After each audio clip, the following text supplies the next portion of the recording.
Louvado seja nosso Senhor Jesus Cristo.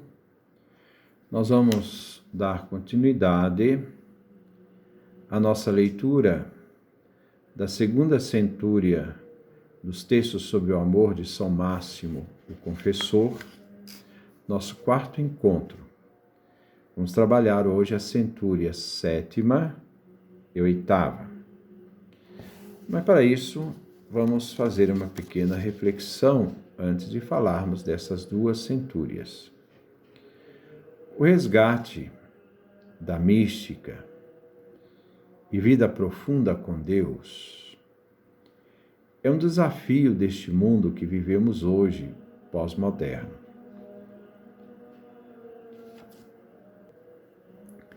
A vida espiritual, a vida das almas que buscam a perfeição, se desmoronou. Falseou a ideia de mística e, uma vez falseada, foi combatida sem trégua nem descanso. Isto afirma Frei Albino, ele é o antigo bispo de Córdoba.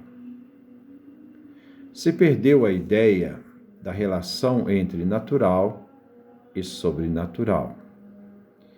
Esvaziou a mística, sendo mais instrumento da racionalização sem vida, de alienação e de domínio mágico. Faltou teologia, faltou fé, faltou, consequentemente, como alma da humanidade. A razão autônoma, autoritária, não se sustenta. Se perdeu o sentido da vida e, naturalmente, da morte. Ao querer suprimir mistérios, o ser humano não se encontra mais, nem dentro de si, nem fora de si mesmo. Esta nossa vontade de ânsias infinitas, para onde vai se encaminhar? Será que se deve fechar os olhos? Deixar que o mal impere? Mas existe algo sempre vivo em nosso interior, que não vem saciado, e que não pode ser saciado com aquilo que sacia os animais. Santo Agostinho nos diz em suas confissões: nosso coração não descansa enquanto não descansar em ti. O resgate da experiência da fé e da entrega total a Jesus não deve ser manipulado por ideologias nem planos racionalistas que fogem da profundidade de uma vida em Cristo.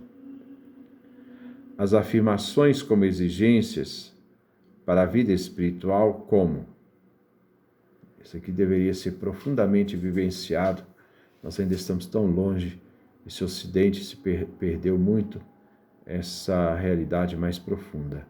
Amarás, sede perfeitos, negar-se a si mesmo, morrer, nascer de novo em Cristo e por Cristo, ser incorporados a Cristo, membros do seu corpo místico, participando assim da vida mesma de Deus.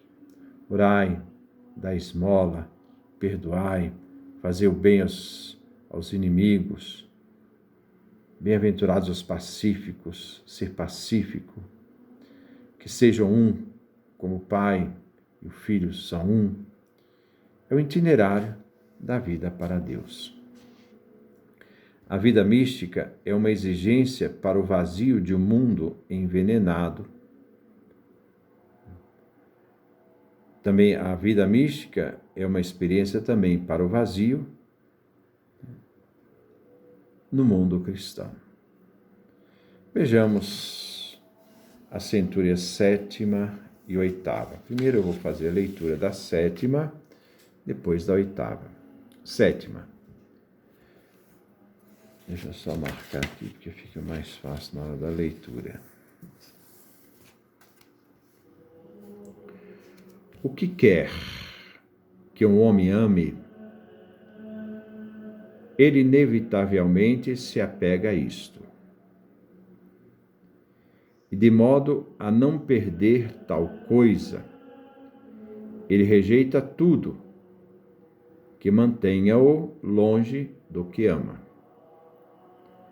Assim, aquele que ama a Deus cultiva a pura oração, expulsando toda paixão que o afasta de Deus. Esta é a 7ª centúria. Vejamos. O que quer que um ser humano ame, inevitavelmente se apega a isto. Há um apego apaixonado. O que o atrai, ele corre atrás. Se apega aos amores que motivam suas paixões. O ser humano quer ter seguranças e quer exercer seu domínio sobre coisas e pessoas. Assim, para suprir sua carência, ele busca coisas a que se apegar e lhe dar sustentação, sentimento de domínio e satisfação. O homem se apega naquilo que ama, que é o fruto da sua paixão. E de modo a não perder tal coisa, ele rejeita tudo que mantenha-o longe daquilo que ama. Perder uma coisa significa insegurança, perda das estruturas. Assim, o que coloca em risco a perder aquilo que ama apaixonadamente vem rejeitado. Ele rejeita tudo que possa dar sentido de perda. Ele não pode viver sem aquilo que ama. Isto nós estamos ligando ao aspecto do vício, não é aquilo que o texto fala. O texto quer usar este argumento para poder depois falar dessa realidade em Deus. Assim, agora é a realidade da centúria. Aquele que ama a Deus cultiva pura oração, expulsando toda a paixão que o afasta de Deus. Há uma relação de profunda entrega, confiança. Ele não cria nenhum critério de valor, nenhum conceito. Ele está simplesmente ali. E tudo aquilo que possa afastá-lo de Deus é rejeitado. Porque essa intimidade de Deus equivale. Não às nossas vaidades, nossos apegos, nossas vontades. Não, está ali. Ele expulsa toda a paixão que o afasta de Deus.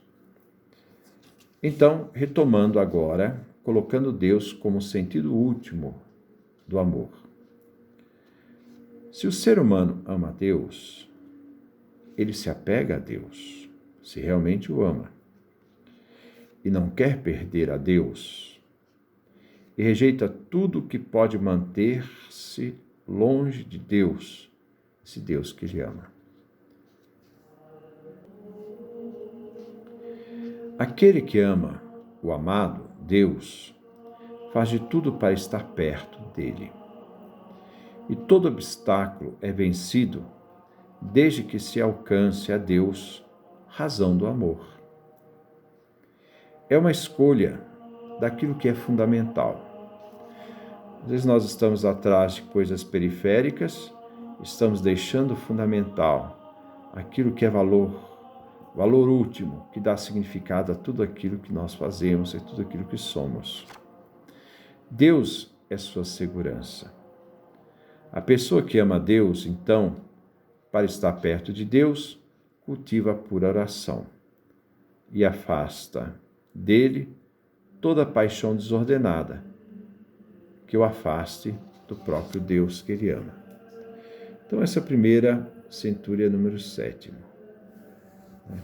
Essa escolha, opção fundamental, amar a Deus, se apegar a Ele e não quer perder a Deus, rejeita tudo que possa manter longe dele, porque esse amor foi eleito, foi colocado diante dele.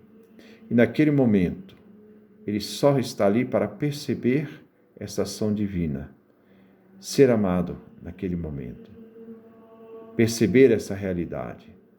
Ele não cria conceitos, mas ele está todo imerso no amor divino. A centúria 8ª, eu vou ler, depois nós vamos trabalhar. Centúria 8ª. Aquele que expulsa o amor de si, a filáusia, a mãe de todas as paixões, o amor próprio, o amor egoísta, contará com a ajuda de Deus e facilmente se desatará do resto, como da raiva, irritação, rancor, etc.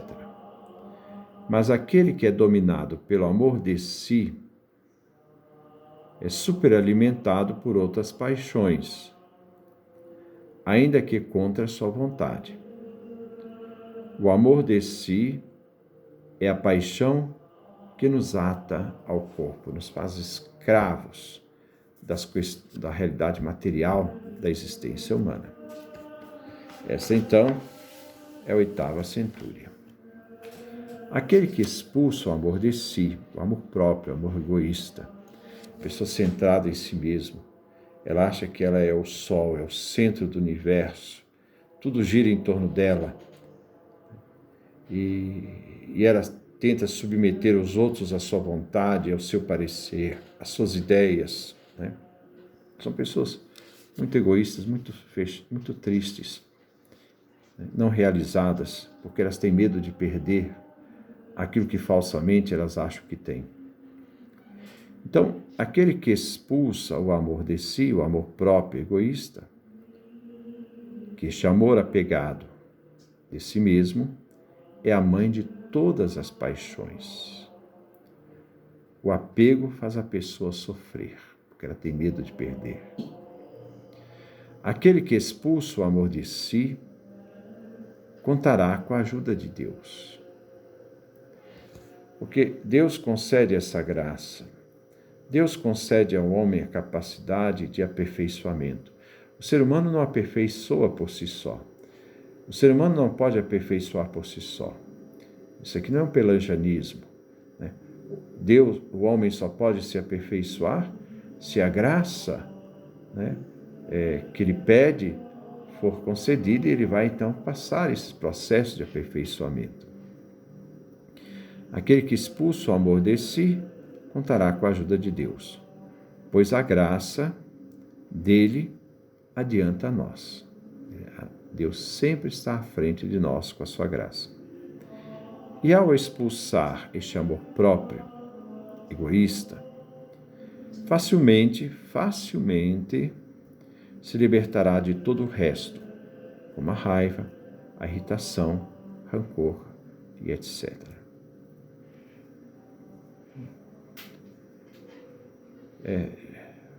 Diante disso, né, dessa realidade, desse amor pleno, Jesus foi o grande exemplo desse amor pleno,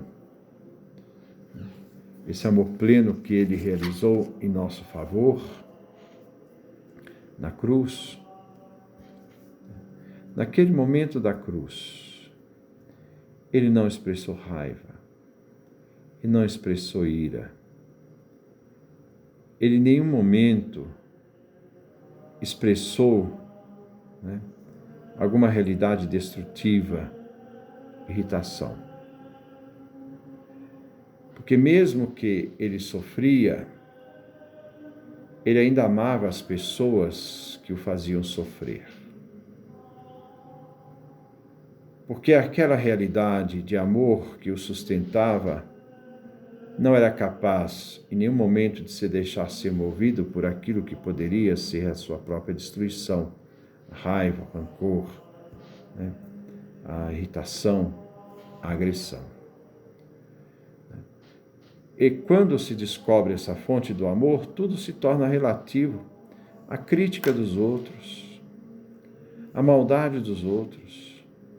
Aquilo que a pessoa possa fazer por si, em nenhum momento vai fazer você se motivar a desenvolver esses vícios. Não, porque aquilo que você tem, te dá muito mais condição de olhar a realidade a partir do crivo de Deus, não a partir do egoísmo do próprio ser humano e da maldade humana. O que se apega a si mesmo se fecha à ajuda de Deus. Aquele que é dominado pelo amor de si, que se fecha em si mesmo, isto é, lembra Jesus Jesus falava, quem quiser salvar a sua vida vai perdê-la. Esse é o amor egoísta, amor de si, vem superalimentado por outras paixões que se apegam a este amor egoísta, né? Mesmo que ele não queira. Há uma realidade passional que o liga, né? Isto é contra a sua vontade, mesmo que ele não queira, contra a sua vontade, acaba fazendo mal. O amor de si não se abre a Deus, ele se fecha em si mesmo, não tem espaço para Deus. O amor de si é uma paixão que nos amarra, nos ata ao corpo. O corpo é corruptível, o corpo é uma realidade que mostra essa debilidade da vida. É claro que a ressurreição conta ao corpo, mas um corpo agora redimido, é um corpo glorioso, mas é uma realidade corpórea. Mas enquanto nós fechamos este corpo que não se abre à vida, mas um corpo que se fecha em si mesmo, esse corpo que se fecha em si mesmo, seu destino é a própria morte e destruição. Né? Corpo aqui centrado em amar o que é perecível, passageiro e efêmero. É aquela expressão que São João usa, sarx, né? Carne. Estar diante de Deus, se colocar em oração introdutória, fundamental. Quando você está em oração, primeiro senta, coloque-se diante dele e diga, olha, estou aqui. Confie na tua misericórdia, confie no teu amor, eu preciso de ti. Faz essa oração introdutória, se colocando diante da graça, é a graça que vai ter que agir. É Ele que é o doador da graça. Né? Depois entregar-se a Deus, pedindo a graça para a oração pura. Né? A graça da pura oração. Estar diante de Deus e só nele estar. Imerso nessa grandiosidade e sentir essa presença na vida com essa graça que Ele está te dando. Se coloca diante dele como único, nada mais importa, Ele é o único. Estar com Ele é tudo naquele momento. Não existe o que eu tenho que fazer, não existe ansiedade, eu tenho que saber trabalhar isso. A pura oração é graça. O ser humano deve dispor e ser humilde a pedi-la, suplicá-la e deixar Deus agir. Que Deus nos dê a sua graça, a sua bênção, sua face resplandeça sobre nós.